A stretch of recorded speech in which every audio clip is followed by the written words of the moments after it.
Good morning friends, स्वागत आहे तुमचं आजच्या प्री मार्केट रिपोर्टमध्ये. तर मग चला सुरुवात करूयात आजच्या या प्री मार्केट रिपोर्टला आणि जाणून घेऊयात की आज मार्केटमध्ये काय होऊ शकतं ते. सगळ्यात सुरुवातीला जाणून घेऊयात, US मार्केट काल बंद होतं, त्यामुळे त्याचा कुठलाही इम्पॅक्ट सध्या तरी नाही आहे. परंतु जर आता तिथले जे काही फ्युचर्स ओपन झालेले आहेत तर ते फ्लॅट ट्रेड करत आहेत. म्हणजे म्हणावं असं काही ग्लोबल क्यू पॉझिटिव्हसुद्धा नाही आणि निगेटिव्हसुद्धा नाही. आता या सगळ्या गोष्टी जर पाहिल्या आपण तर युरोपियन मार्केट आणि युरोपामधल्या काही ज्या कंट्रीज आहेत तर त्या मिक्स आहेत. परंतु युरोप मार्केटमध्ये जो इन्फ्लेशन डेटा आलेला आहे तर तो एक्सपेक्टेशन प्रमाणेच आलेला आहे. म्हणजेच आपण त्याला चांगला म्हणू शकतो स्टॉक मार्केटसाठी. त्यामुळे ह्या सगळ्या गोष्टींचा एकंदर पाहिलं तर फायदाच होणार आहे मार्केटला. परंतु तो इमिजिएट होईल का, तर तसं नाही. कारण हे सगळे येणारे जे भविष्यातले रेट कट्स आहेत तर त्याच्यासाठी आपण काय म्हणू शकतो की पूरक गोष्टी आहेत. परंतु ते झाले की त्याचा चांगला इम्पॅक्ट होणार. आता जर आपण ह्या सगळ्या गोष्टी पाहिल्या तर आज गिफ्ट निफ्टी इंडिकेट करत आहे की ऑलमोस्ट फ्लॅट ओपनिंग मार्केटमध्ये होणार आहे. 10-20 point either down side either up side, परंतु अगदी फ्लॅट. आता काल जर तुम्ही पाहिलं तर निफ्टी रेडमध्ये क्लोज होतं आणि बँक निफ्टीने ऑलमोस्ट 2% गेन केला होता. मग असं एकदम अपोजिट का घडलं असेल, तर याच्यातलं सगळ्यात मोठं कारण म्हणजे कालचा जर तुम्ही FII आणि DIIचा डेटा पाहिला तर तो लक्षात येईल. कारण FIIsने 7,900 कोटींचं काल बाईंग केलं आहे आणि डोमेस्टिक इन्स्टिट्यूशननं सुद्धा 7,100 कोटींचं बाईंग केलं आहे. आता तुम्हाला प्रश्न पडला असेल की एवढ्या मोठ्या प्रचंड प्रमाणात दोन्ही मोठमोठे जे प्लेयर्स आहेत त्यांनी जर बाईंग केलं तर मग निफ्टी रेडमध्ये क्लोज का झालं आहे, बरोबर ना? तर त्याच्यामागचं सगळ्यात मोठं रिझन आहे काल झालेले ब्लॉक डील्स. काल AU स्मॉल फायनान्स बँक आणि इंडस टावर याच्यामध्ये जी मोठी ब्लॉक डील झालेली आहे तर ती ॲक्च्युअल 28,000 करोडपर्यंत गेलेली आहे. तर या सगळ्या गोष्टी पाहता काही सेलिंग आणि काही बाईंग याच्यातनं जी काही फिगर समोर आली तर ती आहे फॉरेन इन्स्टिट्यूशननं 7,900 कोटींचं बाईंग केलं आहे आणि डोमेस्टिक इन्स्टिट्यूशननं 7,100 कोटींचं बाईंग केलं आहे.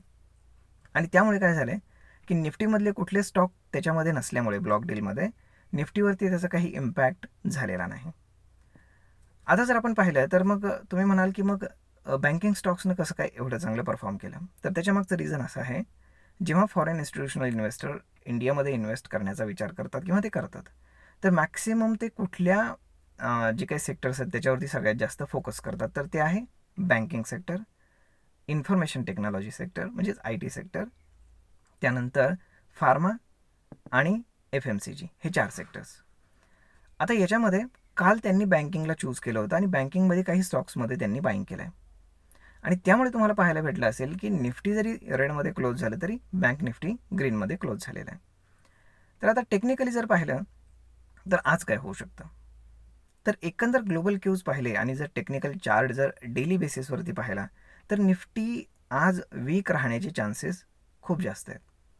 मग फार पडेल का, तर तसं नाही. कारण निफ्टीमध्ये बँक निफ्टीचे सुद्धा काही बँकिंग स्टॉक्स त्याच्यामध्ये ॲड ऑन आहेत. म्हणजेच बँक निफ्टी आज चांगलं परफॉर्म करू शकते. त्यामुळे निफ्टी जी आहे तर ती फ्लॅट ट्रेड करेल कालसारखंच, थोडं रेडमध्ये मे बी क्लोज होऊ शकतं. परंतु फार पॉझिटिव्ह राहण्याची शक्यता फार कमी आहे. कारण ऑलरेडी निफ्टीमधले जे काही सेक्टर्स आहेत तर त्यांनी आउट परफॉर्म केलेलं आहे. मग आता त्याच्यामध्ये राहिलं आहे काय, IT आणि बँकिंग हे जे आहेत तर यांनी परफॉर्म करण्याचं राहिलेलं आहे. मग याच्यामुळे काय होतं आहे की आता निफ्टीमध्ये जे स्टॉक्स आहेत तर ते फक्त ITचे स्टॉक्स आहेत आणि बँक निफ्टीमध्ये असलेले स्टॉक्स हे पूर्णपणे बँकिंग स्टॉक आहेत, त्याच्यामध्ये बाकी कुठले स्टॉक्स नाहीत. त्यामुळे बँक निफ्टी आपल्याला आउट परफॉर्म करताना दिसते आणि निफ्टी फार चांगलं परफॉर्म करताना दिसत नाही. कारण IT हे डिफेन्सिव्ह सेक्टर आहे.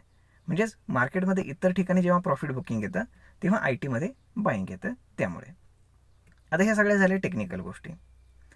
जर आता आपण ओपन इंटरेस्टच्या हिशोबाने जर कॅल्क्युलेशन करायचं म्हटलं तर ओपन इंटरेस्टमध्ये 23,400ला पुट साईडला ओपन इंटरेस्ट आहे आणि कॉल साईडला 23,800ला हायेस्ट.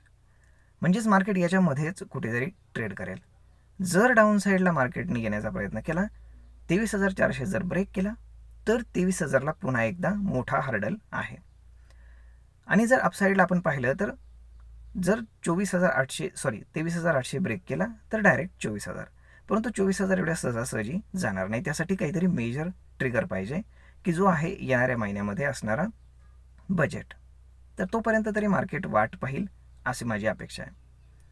आता जर आपण बाकीच्या सगळ्या गोष्टी पाहिल्या तर सगळं व्यवस्थित आहे एकंदर.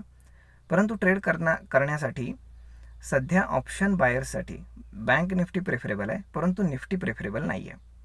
आणि जर तुम्ही सेलिंग करत असाल तर मग तुमच्यासाठी निफ्टी प्रेफरेबल आहे, बँक निफ्टी नाही. कारण बँक निफ्टी सध्या डिरेक्शनल मुवमेंटमध्ये आहे. मग इथे तुम्ही डिरेक्शनल सेलिंग करू शकता, नॉन डिरेक्शनल बिलकुल नाही. तर मग अशा पद्धतीने राहू शकतं आजचं मार्केट. आय होप तुम्हाला ही इन्व्हेस्टमेंट किंवा ट्रेड करण्यासाठी ही माहिती नक्कीच तुम्हाला उपयोगी पडत असेल. तर मग भेटूयात पुढच्या एका नवीन व्हिडिओमध्ये. तोपर्यंत तुम्ही अजूनही जर डीमॅट अकाउंट ओपन केलेलं नसेल तर खाली डिस्क्रिप्शनमध्ये लिंक आहे, त्यावर क्लिक करून तुम्ही आजच आपलं free of cost demat account open करून घ्या. भेटूयात पुढच्या एका नवीन व्हिडिओमध्ये. तोपर्यंत धन्यवाद.